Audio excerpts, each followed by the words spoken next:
So I'm Damian Brockway. I'm the chef owner of Distant Relatives here in Austin, Texas. We're a top 50 barbecue restaurant. Distant Relatives speaks to shared heritage as well as story and familial history. And so it's just been like a very introspective journey to the opening, and then, you know, super stoked about the team and the folks that work here that add to that story and also share some of those aspects that inspired me to start out in the beginning.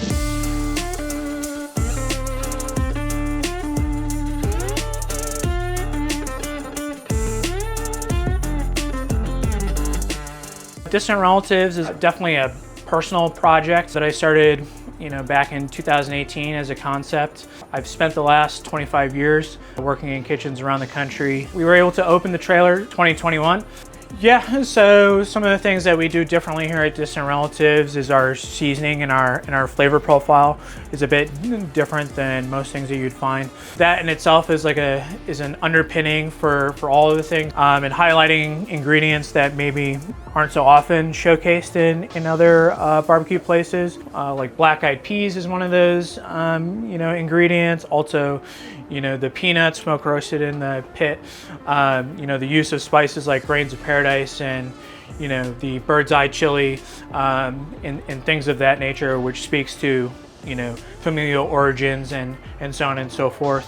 And then the sauce work, you know, layered on top. Each one of our proteins has a specifically designed sauce that accompanies it. So we definitely have some menu items that have been with us since the very beginning. So our staple barbecue proteins right now are brisket, pork shoulder, pork spare ribs, and chicken. So chicken is definitely something that's very different. It might be like a similar protein that you'll see at some other spots, but you know, we really like our seasoning and our sauce blend, and then, you know, our technique. We also enjoy our ribs as well. I mean, all the proteins are great, but.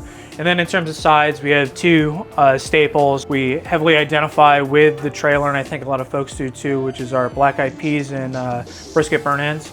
First of all, I love using wood to cook, and that's been like a thread throughout my career. Before I moved down to Austin, I was working at a place called One Market in San Francisco, which is one of the oldest live fire restaurants in that city, with a full live fire line, which was super fun. Wood rotisserie, wood grill, wood ovens. It's a whole nother layer of seasoning and just being able to create another layer of Maillard and caramelization of protein, as well as sugars and vegetables. You can't beat the flavor. Some of the challenges is like that term like live fire, you know, really speaks to the fact that with fire, with wood, is alive, and it's different. It's something that needs a lot of care and maintenance. I was just joking about this with another pitmaster, that it's like an infant child that needs everybody's attention every 30 minutes, but that child just never grows up. That is just part of what it is. You could view it as a challenge because, you know, fire is something that's always changing. It's a very fluid thing, and every day is a little bit different. I love like the wrapping of the meat, because every rack, every brisket is different. So I see a lot of guys do like letter fold. Okay. You know what I mean, like an envelope. Yeah. For that, but for us, like we call ours like a spider web. Like you saw how I did that, and it's like pulling it around to the center, kind of like origami. Just because like we're trying to get it as tight as possible. And then like with our ribs, for instance, we like fold the excess paper on the bottom because that's the flesh side on the grate. So we want like a little bit of insulation there from like the harshness of the heat from the grate. But then we want it tight too, because, you know, we want that heat transfer to the meat. But then as it starts to render and things like that, you know, it's kind of like the technique of empapillote, or cooking in paper. The wrapping in the paper is one of my favorites. Is barbecuing easy? No. We're here in our main production pit. So this is a 1,000-gallon mill scale offset pit, meaning that the fire is offset from the cooking chamber. We also have a mill scale direct heat hot box, as well as like a burn box. So we burn firewood in that box, which creates embers and coals that are then transferred to the bottom of the cooking chamber. So we have heat coming from the bottom. Barbecue has always been a thread that I loved cooking for myself, family, loved ones. I think that's it right there, is like the backyard, doing it for myself. This is what I want to eat, love doing it, love eating it.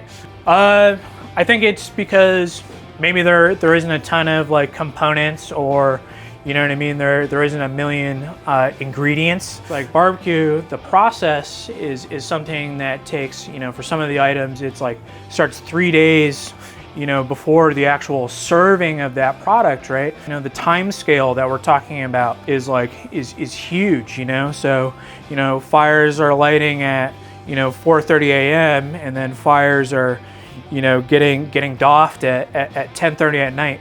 It's different. The amount of time that care and attention needs to be put to this stuff is the same. It's just like most restaurants are open, say 5-hour service window or X, Y, and Z, whereas it's just different. You can't say that one is more than another, right? It's just a very different kind of process.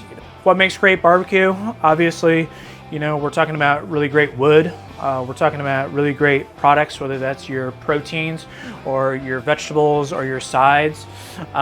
Great people, make great barbecue. And a little more depth than that is just like care and attention to detail, passion.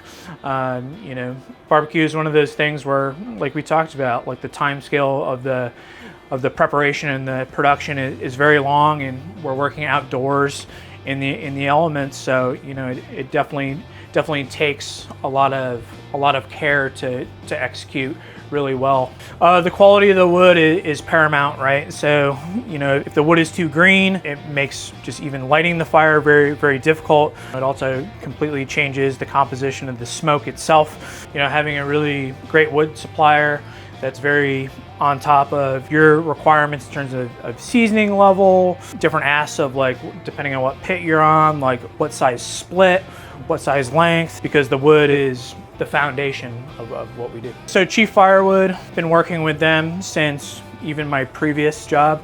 Their reliability and able to deliver, and things happen.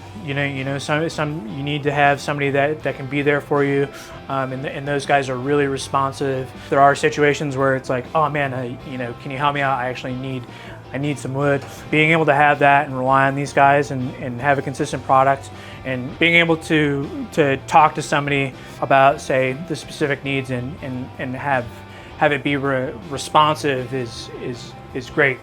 I'm Damian Brockway from Distant Relatives, and we're proud to use Chief Firewood for pecan that we use at our barbecue business.